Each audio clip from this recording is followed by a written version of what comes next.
Hello and welcome to Spectrum News at 9. My name is Xavier Robert, coming to you live from the beautiful hills of Ibiakuran. Let's take a look at the headlines. Federal Commissioner Salu Hundayin calls for criminalization of census migration. States warn federal government against tampering with $418 million Paris Club loan refund. Russia accused of beginning new offensive in eastern Ukraine. Details of these stories and more in a moment.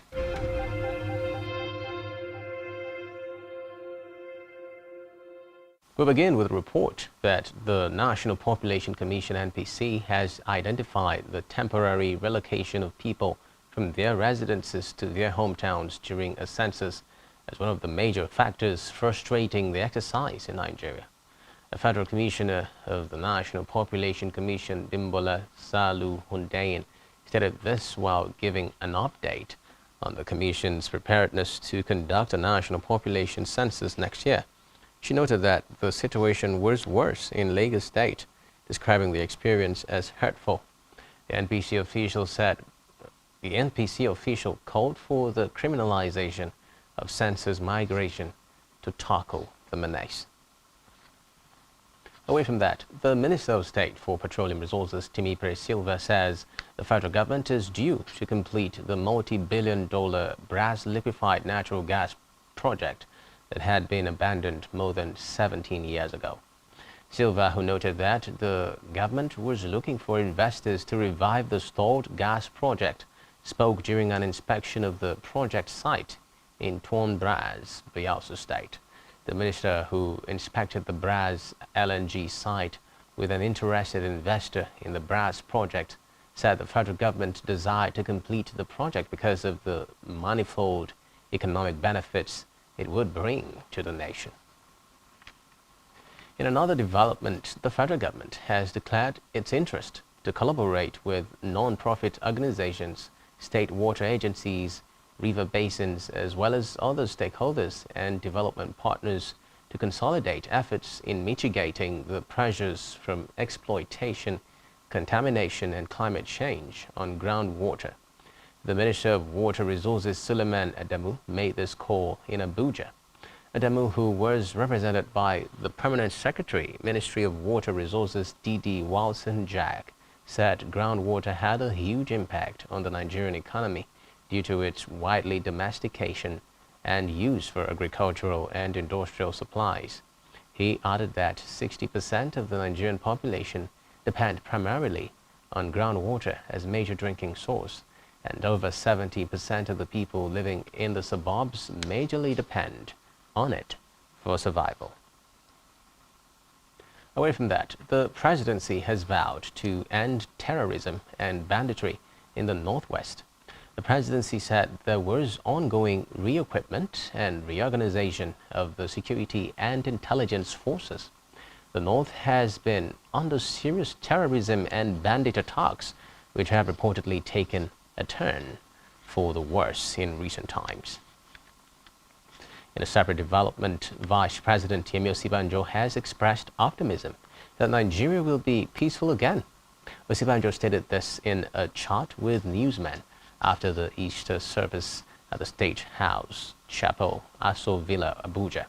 He described the resurrection of Jesus Christ as a defining moment for Christians, adding that the most important thing to bear in mind was the resuscitation of hope. The Vice President advised Nigerians to be courageous and hopeful, stressing that peace will be restored in the country. On legislative matters, the Senate has berated a former Deputy Senate Leader, Abdul Ahmed Ningi, for alleging that the National Assembly was too soft on national issues and made President Muhammadu Buhari get involved in wrongdoings. The Senate expressed surprise that such a comment could come from a ranking senator and former principal officer in the upper legislative chamber. A statement by the Senate spokesperson Ajibola Basiru condemned the remarks by Senator Ningi. The statement reminded the former lawmaker that the Senate was not an opposition constituted to antagonize other arms of government. To the lower chamber now, where the Speaker of the House of Representatives, Femi Gbajabiamila, has congratulated Christians, calling for unity and peace among Nigerians. He made the call in a statement by his media aide, Lanre Lasisi.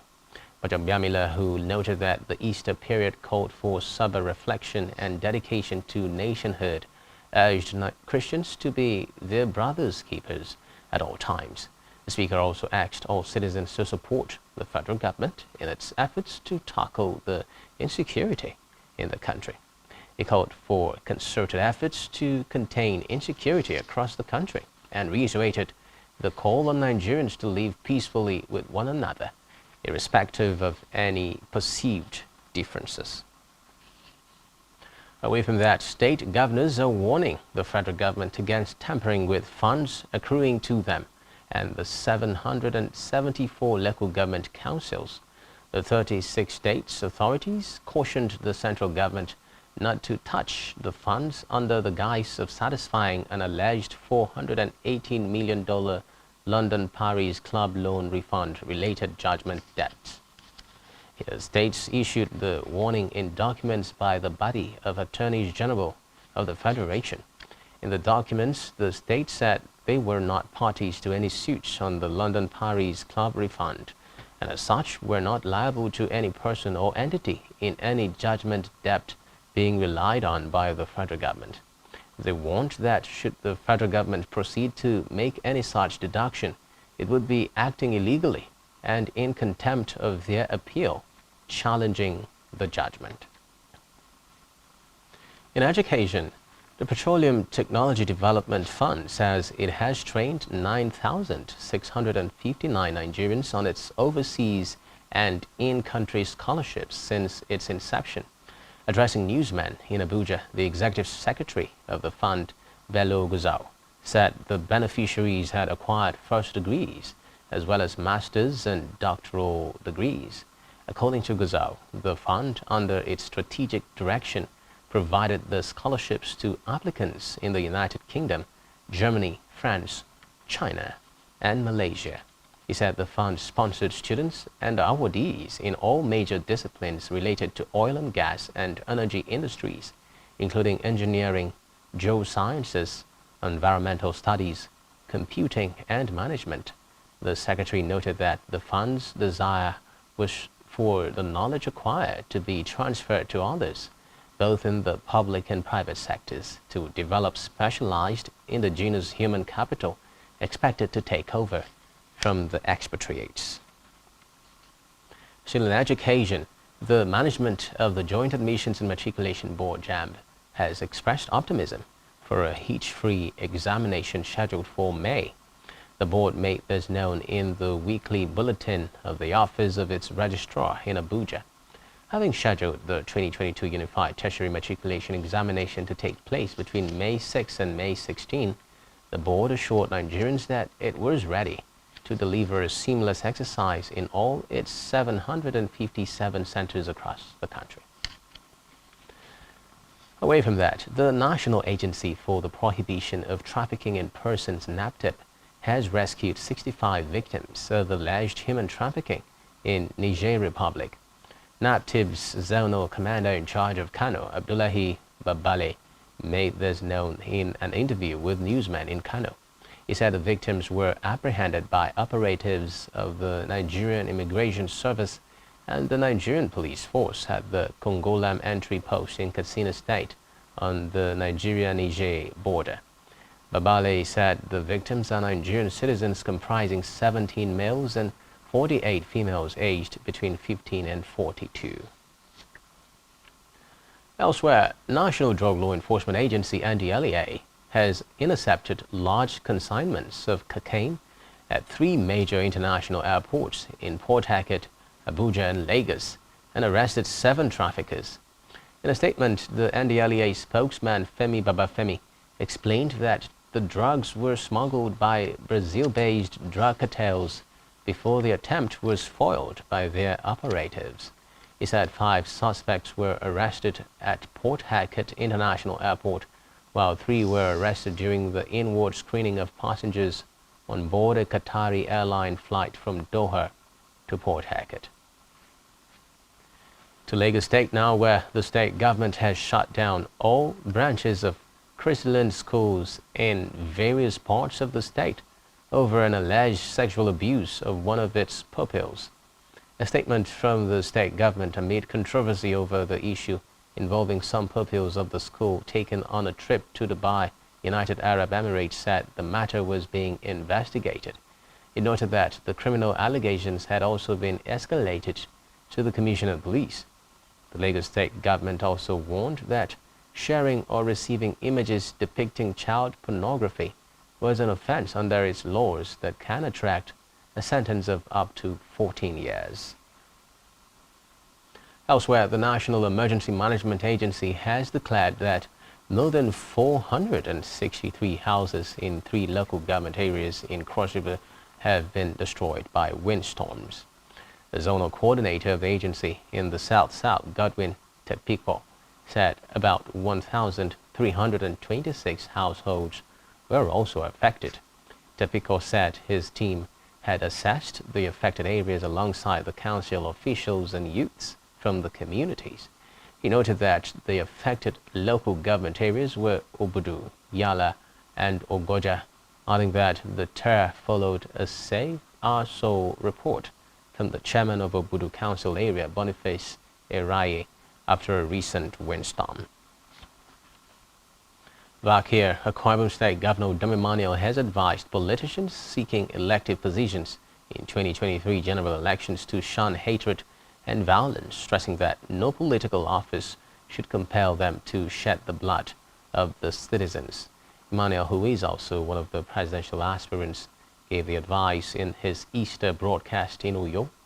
The governor reiterated the need for people to remove hatred, ethnicity, anger, and all forms of divisive tendencies from the state's body politic as they reflect on the unflinching love for mankind represented by the death and resurrection of Jesus Christ.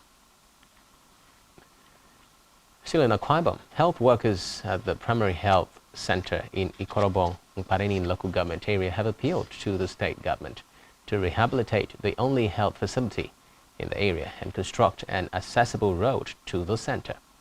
According to one of the workers who spoke with Spectrum Television correspondent, the health center needed urgent attention due to the health demand of the host community and neighboring villages. Our correspondent completes the report. Neighboring villages in Patenin local government area of Akwa Ibom State, access to good healthcare facility is far from reach. Speaking with our correspondent, one out of the 3 workers at the center, Mrs. Stella Essien, laments lack of drugs, poor condition of the center, and bad roads as setbacks. If young kid, it make up for register, I mean, yeah, up to 200 and something. Mpono women to it. Then when you aged people, I don't know any who came in. In the year, indeed, can call it draft.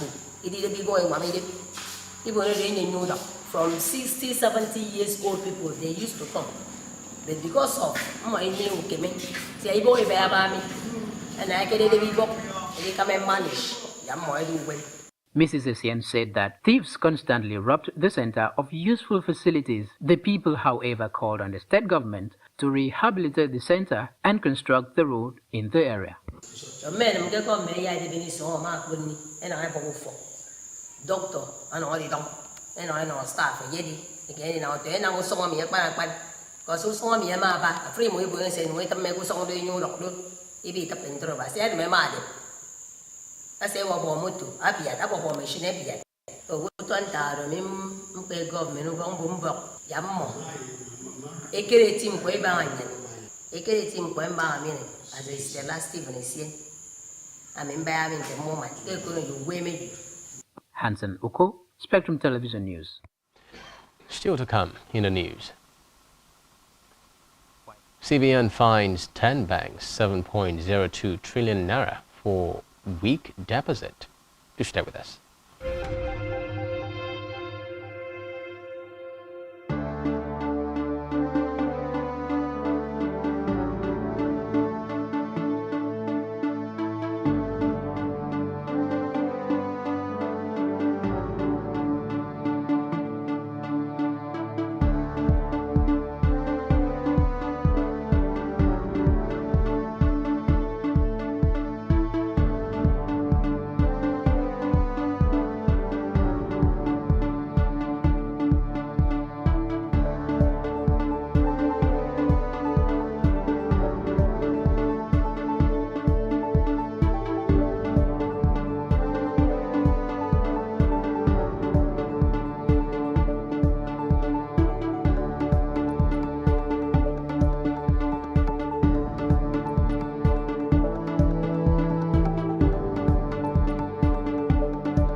Many thanks for staying tuned. In Africa, South African military says it is deploying more than 10,000 troops to help with relief and rescue operations following the devastating floods that swept through parts of KwaZulu-Natal province last week. Reports say more than 440 people have died, with the search continuing for 63 missing people, some of whom were swept away by swollen rivers and mudslides. In the meantime, the government has declared KwaZulu-Natal a disaster area, while officials described the floods as some of the worst to ever hit the province. Meanwhile, South African authorities have found 6 more bodies amid ongoing rescue operations following devastating flooding in the country's east coast. KwaZulu-Natal Premier assured that South Africa's search missions were back in full swing, despite being impacted by extensive damage to the province. Meanwhile, South Africa's Executive Council has approved the provincial policy on government support funeral assistance to people who passed away as a result of flood disasters. Elsewhere, British Home Secretary Priti Patel has hit back at critics of the government's plan to send asylum seekers to Rwanda, saying they have failed to offer solutions. Writing in the Times with the Rwandan foreign minister, she said they had proposed an innovative answer to the deadly trade of people smuggling. They said no humanitarian nation could allow that suffering to continue. This comes after Archbishop of Canterbury, Justin Welby, said there were serious ethical questions about the plan. On the foreign scene, Ukraine's Armed Forces Command says it sees signs that Russia is beginning its new offensive in eastern Ukraine. The General Staff of the Armed Forces posted on social media that Russia's main efforts were now focused on establishing complete control of the Donetsk and Luhansk regions, with military action also intensifying in Kharkiv. It added that the fight for Mariupol continued and Russian military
Meanwhile, Ukraine has called on Russia to allow the opening of a humanitarian corridor to let people safely leave the city of Mariupol. There are reportedly no such corridors running after officials from both countries failed to agree on a plan. Ukraine's Deputy Prime Minister Irina Vereshchuk also requested a second corridor from the area of the Azovstal steelworks to allow a safe exit route for women, children, and other civilians. The huge industrial plant is reportedly the last significant Ukrainian holdout in the besieged southern port city. Writing on Telegram, Vereshchuk warned that Russians could be found liable for war crimes if they refused to let the exit routes operate. In the meantime, Ukrainian officials say Russian bombardment of several cities across the country has killed at least 9 people. According to reports, 7 people died when multiple missiles hit the western city of Lviv, which has largely escaped attack until now. Ukraine said 2 people had also been killed after shelling in the northern city of Kharkiv. The capital, Kiev, and the southern city of Mykolaiv near the port of Odessa are among other cities where shelling is reported. In a related development, Ukrainian Prime Minister Dmytro Kuleba says defenders of the besieged city of Mariupol will fight to the end against Russian forces. This comes despite an ultimatum from Moscow asking fighters to give up. The local officials in Ukraine said Russian forces had announced they will stop anyone from entering or leaving the city. Although capturing the whole of the city is seen as a major strategic prize for Russia, Kuleba added that the port city had not fallen and that Ukraine forces were determined to hold the port. Meanwhile, Catholic Pontiff Pope Francis has called for world peace as Christians celebrate the 2022 Easter period. Describing this year's celebration as Easter of war, Pope Francis called for peace in Ukraine. He urged world leaders to embrace dialogue and peaceful coexistence. Elsewhere, despite the announcement of a 2-month truce by the United Nations on April 2, the front lines of Yemen's Marib have reportedly not been quiet. Iran-aligned Houthi rebels resumed their attacks on the energy-rich government stronghold, the last in Yemen's north, soon after the truce announcement. The government soldier Salim Ali said Yemeni army positions had come under Houthi attack on Marib's southern front since the beginning of the Muslim holy month of Ramadan at the start of April. Still on the foreign scene, United States Special Envoy for North Korea has said that Washington and Seoul agree on the need for a strong response to North Korea's recent spate of missile tests. He said Sung Kim and his deputy Jong Park met South Korean officials, including nuclear envoy No Kyu-dok, after arriving in Seoul for a 5-day visit. The talks come a day after North Korean state media reported that leader Kim Jong-un had observed the test firing of a new type of tactical guided weapon aimed at boosting the country's nuclear capabilities. It was North Korea's 13th round of firing so far this year. Elsewhere, beleaguered Sri Lankan President Gotabaya Rajapaksa has appointed a new cabinet, despite calls for him to resign over a disastrous economic crisis. The 17 new ministers named did not include several relatives who had previously held portfolios, although a number of stalwarts kept their seats. Rajapaksa had called on the opposition to join a unity government, but they refused. The island nation is reportedly grappling with its worst economic crisis since independence from Britain in 1948. And now it's time for the latest business and stock market stories. Here is Blyden. Okay.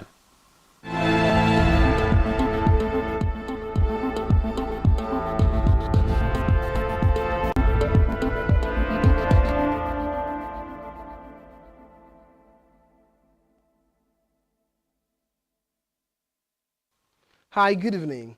Thank you, Xavier Robert. It is another business day. My name is Blyden Okem. In the news, we begin with commodity market, as corn price rises close to 10-year high. The biggest corn exporters are the United States, Argentina, Brazil, Ukraine, and France. In 2020, 5 of them generated more than 75% of overall sales. Corn futures rose to a near 10-year high of $8 per bushel on prospect of stronger demand against smaller production and supply chain issues. Surging crude oil prices and news from the U.S. government that it will increase ethanol usage this summer has helped to trigger improved demand. At the same time, dry conditions in Brazil, smaller than expected planting areas in the U.S., and delay in China's corn planting amid lockdowns are set to cause significant production losses. This added to the already existing fears of supply disruption from Russia and Ukraine, the 2 major global corn exporters. Since Russia invaded Ukraine, Ukraine suspended commercial shipping at its ports, while Russia paused grain trade following the West trade sanctions on Moscow. Let's look at the situation with Twitter shares as board introduces poison pills provision. Twitter board of directors has approved a limited duration shareholders' rights plan called a poison pill, as announced in Friday's press release, making it difficult for Elon Musk to acquire the firm. The approach, known in the financial world as poison pill, simply allows existing shareholders to buy newly issued shares in a firm at a discount to the trading price, effectively making any hostile takeover effort exceedingly costly and prohibitive. According to reports, the provision will be triggered if Elon Musk or any other investor acquires more than 15% of the company's shares. Elon Musk currently owns around 9.2% of Twitter's shares. Meanwhile, Musk made an offer of $54.2 per share, worth $41 billion, to acquire the entire Twitter stake on Thursday, but only days after rejecting to join the company's board of directors. Let's look at the situation with Nigeria's aviation. Nigeria's airline operators list reasons for local flights delays. The Airline Operators of Nigeria (AON) has attributed 80% of flight delays and cancellations in Nigeria to factors that are not under their control. This was disclosed by the president of AON, Dr. Abdulmanaf Yunusaf Sarina. He said that airlines in Nigeria are operating in an environment with infrastructural deficiencies, highly disruptive to normal schedule reliability and on-time performance. He claimed that the prevalent causes of flight delays and cancellation included unavailability and rising costs of Jet A1 fuel, which today cost above 585 naira per litre in Lagos, 607 naira in Abuja and Port Harcourt, and 685 naira in Kano. Also, inadequate parking space for aircraft on the apron could lead to ground accidents, inadequate screening and exit points at departure, inefficient passenger access and facilitation, natural and unforeseen circumstances such as weather and catastrophic failures, bird strikes and component failures, and weak security around airports are among factors causing flight delays and cancellation, he said.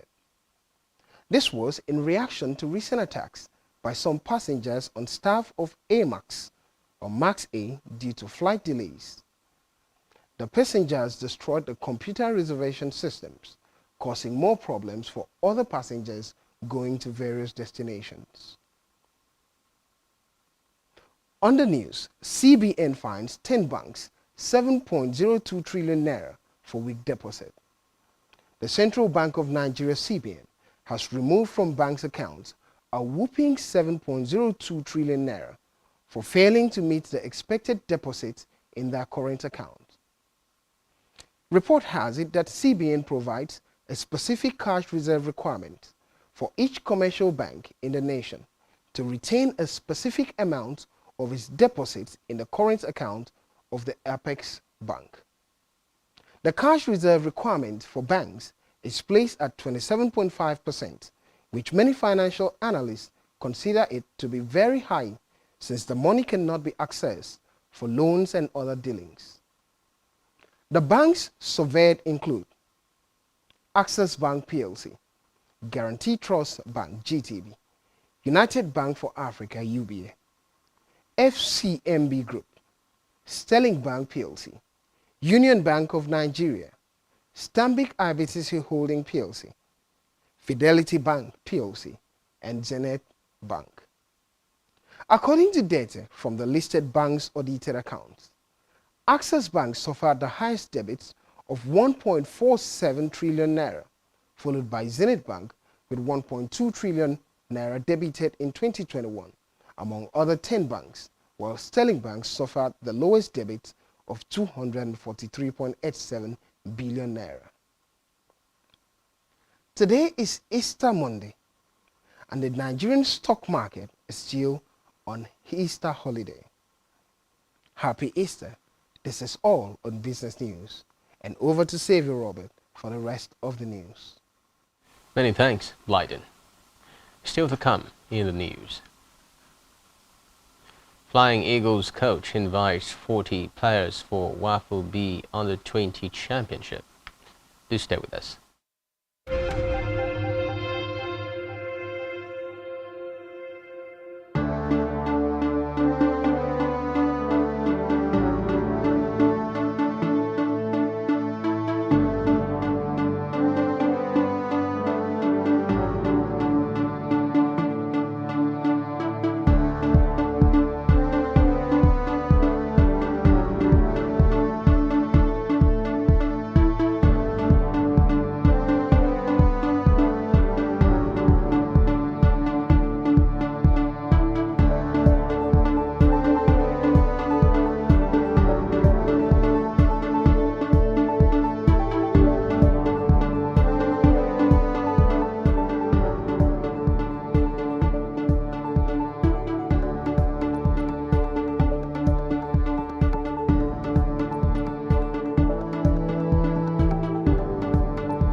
Nigerian police, which is the only one allowed by grossly abused. Our governors have to share police powers with the president as stipulated by the constitution. We do not have a federal government police force. We have the Nigerian police force, which shall be administered, organized, and supervised by the Nigerian police. No, my lord, I want to say something. I want to say something here. Perhaps it might also enlarge the scope of people who should be invited here for examination. My lord, if we cannot find those who literally murdered Abiola, who are those people who could be said to be the beneficiaries of the death of Abiola? Rogers has linked you with some of the killings he did. He never did. He linked you with the attempted murder of Hebrew. He did not. My lord, the Matters Council is leading the evidence in our matters. Is this an adversary proceeding? It's not, my lord, but we can't be talking about cases which are in court. Is this an adversary proceeding? It's not, my lord. These cases are in court, my lord. I'm just reminding your lordship. My lord, sorry, my lord, I think I'll be in cross-examination. Legally Speaking, a program that deals with legal issues and questions we face as citizens of this amazing country, Nigeria. Legally Speaking. Join us every Friday from 5 p.m. to 6 p.m. for Legally Speaking.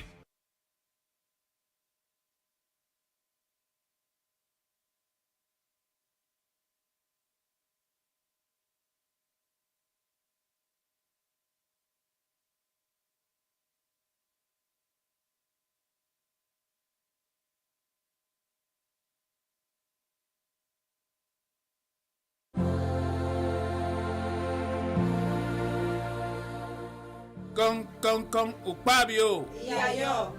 Ukpabio. Iyayo. Ukpabio. Iyayo.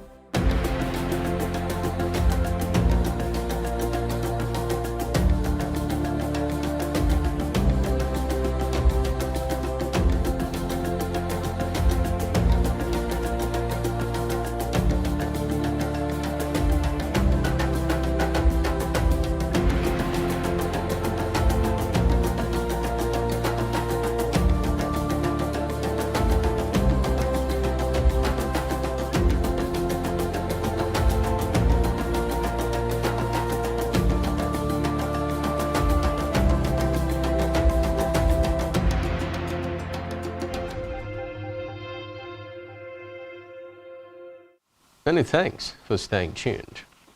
In health, Nigeria Center for Disease Control says the country recorded a continuous downward trend in the spread of COVID-19 infections and a decrease in the number of samples tested across the country in the past week. But this was contained in the NCDC's latest COVID-19 situation report, which added that as of April 14 and 15, only 2 cases of the virus were recorded in the country. In the situation report, the agency stated that the number of samples tested decreased to 68,911 from 83,642 reported in week 13. Still in health, China has reported that 3 people have died from COVID in Shanghai for the first time since the financial hub entered lockdown in late March. A release from the city's health commission said the victims were aged between 89 and 91 and unvaccinated. Shanghai officials added that only 38% of residents over 60 are fully vaccinated. In sports, Bruno Fernandes will be fit for Manchester United's Premier League trip to Liverpool, despite being involved in a minor car crash today. Reports say no parties involved were said to have sustained serious injuries, and that Fernandes took part in training with the rest of the United squad on the eve of the game at Anfield. Meanwhile, Liverpool can go top with victory over their old rivals, who they thrashed 5-0 at Old Trafford earlier in the season. Still in sports, league management company has banned Kano Pillars Football Club from playing all their home games in Kano for the rest of the 2021-2022 Nigeria Professional Football League season. The decision was the outcome of Pillars fans' violence in Kano against Katsina United FC during a recent match at the Sania Bacha, Kano. In a statement issued, the LMC imposed a 9 million naira fine on the club over the brazen breach of the NPFL rules. Reports say the Sai Masu Gida were ordered to play the remainder of their home games at the Mushood Abiola Stadium in Abuja.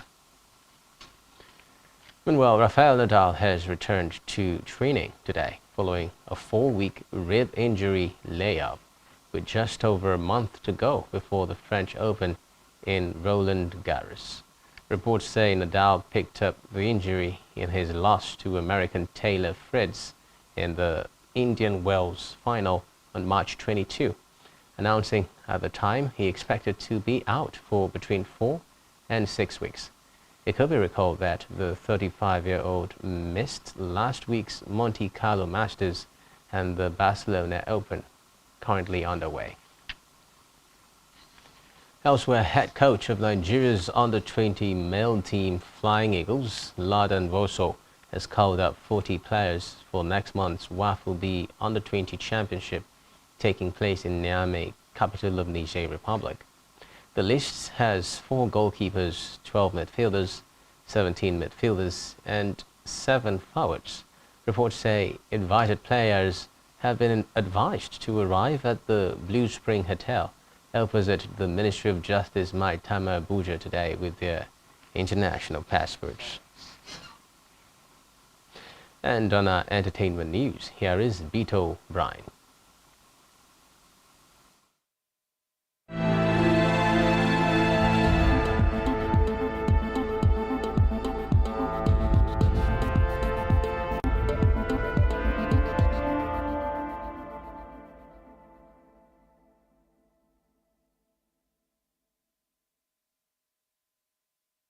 Thanks, Bright James. Hello and welcome to the Entertainment Desk. I am Beto Bryan. First off in our bulletin this evening, singer Rema pleads with ASU to call off strike. Rema's plea came days after the students under the aegis of the National Association of University Students Osun Campus Monitoring Committee called on the federal government and striking lecturers to return to the negotiation table and resolve their agreements. Nigerian singer Divine Ikubo, popularly known as Rema, has also lent his voice to this plea, asking the Academic Staff Union of Universities, ASU, to call off its ongoing strike. The Calm Down Coroner tweeted on Monday that since his admission into the University of Lagos UNILAG, he is yet to commence his studies. In a tweet which he wrote in Pidgin, he says, since ASU has gone on strike, he's been unable to attend a single class. Rema, who sings for Maven Records, announced to his fans in January that despite having gained admission into the University of Lagos, owing to the fact that his mom insisted that he return to school, despite growing in fame, he needs to obtain a university degree. ASU declared a 4-week warning strike on February 14, thereafter extending the action by 8 weeks in March. According to the union, the strike was due to the federal government's failure to implement the agreements between both parties signed in 2009. ASU had also accused the federal government of working against the deployment of the University Transparency and Accountability Solution, a payment platform designed by the union in place of the integrated personnel and payroll information system by the federal government. Away from that story, Lady Buck It and Monthly Mobsters animated film begins streaming on Netflix. The award-winning feature animation movie launched in cinemas back in December has become Nigeria's first cinematic animation movie, Lady Buckbit and the Mortal Mobsters, which is scheduled to screen on Netflix. The animated film, produced by Chris Idero, premiered on the 15th of April on Friday, over a year after its nationwide theatrical release. Confirming the news, the film's social media handles shared a post with the caption, and I quote, "The wait is finally over. Nigeria's first cinematic feature-length animation movie, Lady Buck It and the Mortal Mobsters, is now streaming on Netflix this Easter. Join a brand of marvelous misfits on an extraordinary family adventure," unquote. The animation feature film stars the likes of Bimbo Akintola, Kalu Ikeagu, Patrick Doyle, Francis Sule, Kasi Edema, Oluchi Odi, Simi Hassan, and Awazi Agbalagba. The film follows a precocious, self-absorbed little girl who finds herself in a widely unfamiliar territory. There, she encounters a band of highly unusual characters who change the course of her destiny. The feature film Lady Buckbit and Mortal Mobsters is written by Blessing Amidu, Stanley Ohikore, and is directed by Adebisi Adedayo. The film is executive produced by Blessing Afidu and Nero Afiari. Finally, from the entertainment desk this evening, Nicki Minaj becomes the most followed female rapper on Instagram with 184 million Instagram followers. The female rapper has become the most followed female in the game following a year of 2020, which was hugely affected by the pandemic, and also an industry that is male-dominated, revolving around rap music. It has been difficult for women to rise to the top, but Nicki Minaj, a well-renowned American songwriter, singer, and rapper, also known as Minaj a Trois, has shot to fame following the release of her multiple singles, including Playtime Is Over 2007, Soccer Free 2008, Beam Me Up Scotty 2009, amongst others. Her debut album Pink Friday made waves in varieties of countries around the world and peaked at #1 on the Billboard 200 charts in the United States. Her hit single Superbass became the highest charting solo song by a female rapper since 2002, surpassing the previous record set by T.I. She has broken more than 10 world records in the entertainment sector and has received more than 100 music awards.